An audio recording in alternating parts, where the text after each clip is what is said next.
सभी को राधे राधे, प्रणाम। श्री हरिदास। इस वीडियो के माध्यम से मैं सभी जनों को एक विशेष सूचना देना चाहता हूँ। पालनहार सनातन फाउंडेशन की एक रोज़ाना एक ओपीडी चलती है शाम को 6:50 पे। उसमें सभी तरह की समस्याओं का समाधान होता है और मेरे को उस ओपीडी से जुड़े हुए 3 महीने हुए। मात्र 3 महीनों में मेरे जीवन में इतने सारे बदलाव आ गए, केवल ओपीडी ज्वाइन करने मात्र से। जो मैं सारे बदलाव नहीं बता सकता हूँ, 2-4 आपको बता रहा हूँ। उसमें प्रमुख बदलाव है कि मेरा रोज़ जो जागरण होता था, सुबह उठना, वो सुबह मेरा 8 बजे होता था। उस वजह से फिर मेरा स्नान भी 10 बजे होता था। तो स्नान 10 बजे होता था तो काम धंधे वाले दुकान भी हमें 11 साढ़े 11 बजे जाना होता था। तो इससे हमारे घर वाले नाराज़ भी रहते थे। और अभी मेरा जागरण होता है सुबह 3 बजे। उसका ये कारण है कि श्री राधे राधे भैया ने हमें वहाँ ओपीडी में ही बताया था कि जो भी क्षत्रिय या जो ब्राह्मण या जो भी कोई है वो 3 बजे के बाद में उठता है तो वो अपने स्वधर्म में नहीं है। और तो हमने प्रथम दिन ही वहाँ पे राधे राधे भैया से जिज्ञासा रखी थी कि भाई हमें भजन साधन में लाभ कैसे मिले। तो उन्होंने हमें प्रथम दिन ही बताया कि आप विशेष को चाहते हो, इसलिए आप स्मृति विज्ञान को ज्वाइन कीजिए। तो हमने थोड़े दिनों बाद में स्मृति विज्ञान को ज्वाइन किया, जिसकी क्लास सुबह 5 बजे चलती है। वो ज्वाइन करने के बाद में हमें पता चला कि हम इतने दिन काफ़ी समय से वृंदावन से दीक्षित भी है, इतने बड़े महापुरुष मिले हुए हमारे श्री सतगुरुदेव भगवान, लेकिन उनकी आज्ञाओं का पालन हम अक्षर से नहीं कर पाते थे। इस स्मृति विज्ञान में आने के बाद में हमें पता चला कि श्री सतगुरुदेव भगवान की आज्ञाओं का पालन कैसे किया जाता है और अपने सर्वस्व श्री सतगुरुदेव भगवान ही है। और स्मृति विज्ञान से हमारे जीवन में इतने बदलाव आए हैं जिसके बारे में हम आपको बता नहीं सकते हैं।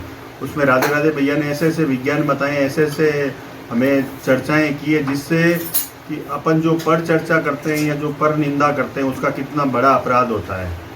और इस मन से जुड़ने के बाद में ही मैंने मेरी बच्ची को, या एक पाठ्यक्रम चलता है संस्कार पाठ्यक्रम, उसमें मेरी बच्ची को थोड़ा मोबाइल का थोड़ा वो ज़्यादा यूज़ करती थी।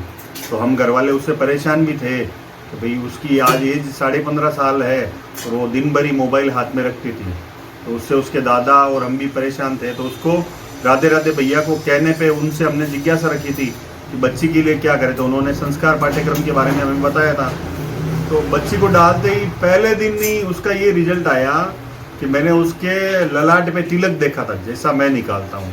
तो मैंने उसको बोला, मैंने कहा बेटा ये बदलाव कैसे है।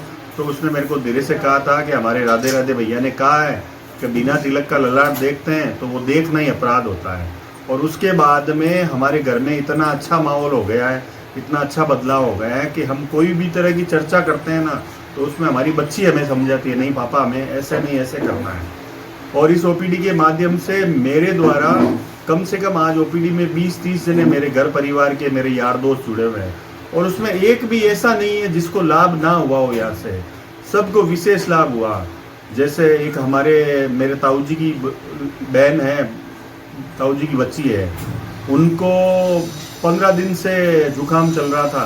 तो राधे राधे भैया को ओपीडी में बोलने मात्र से राधे राधे भैया ने जो साधन बताया था वो उनके ठीक हो गया था, जिसमें उन्होंने 15 दिन में 2 डॉक्टरों को चेंज कर दिया था। और मेरे श्री पिताजी के 2 दिन लगातार उल्टियाँ हुई थी। हम जोधपुर भी दिखाने गए थे, लेकिन वहाँ जोधपुर में भी उनको लाभ नहीं मिला। तो हमने इसी ओपीडी में श्री राधे राधे भैया को पूछा था कि भैया हमें क्या करना है। तो भैया ने हमें एक छोटा सा साधन बताया था जो लगभग हर घर में ही मिल जाता है। तो उसके माध्यम से हमारे श्री पिताजी के तुरंत ही उल्टियों का समाधान हो गया। और फिर श्री पिताजी के अगले 2 दिन तक पेट की समस्या थी, जिससे उनको कब्जी रहती थी। तो हमने फिर ओपीडी में पूछा, हमने कहा भैया इसके लिए क्या करें। तो राधे राधे भैया ने हमारे घर के ही घरेलू माध्यम से एक इलाज बताया। तो अगले दिन उनके वो भी समस्या दूर हो गई। और हमारे एक भतीजा है, संदीप नाम है उसका, उसके भी खूब तरह की परेशानियां थी।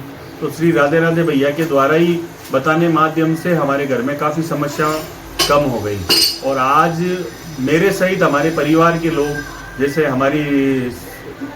मेरी धर्मपत्नी है, वो भी स्मृति विज्ञान में जुड़ी हुई है, मैं भी जुड़ा हुआ हूँ, और मेरी बच्ची संस्कार में जुड़ी हुई है। और भी हमारे परिवार के काफ़ी लोग इसमें जुड़े हुए हैं। मेरे जो ग्रुप है नागौर में, यार दोस्त है, जो रिश्तेदार है, वो सब लोग इस मंच का लाभ उठा रहे हैं। और मेरा ये सबसे निवेदन है कि इस मंच पे जुड़ के आप सब लोग लाभ उठाइए। जिससे अपने को अभी के समय को देखते हुए ऐसा मंच ना तो पहले कभी हुआ है ना आने वाले समय में होगा। सनातन इतिहास का मेरी दृष्टि में आज के समय तक ऐसा मंच मैंने नहीं देखा जहाँ कोई भी तरह की कोई भी समस्या हो उसका समाधान मिलता है अपने को। जय जय श्री राधे, जय जय श्री हरिदास।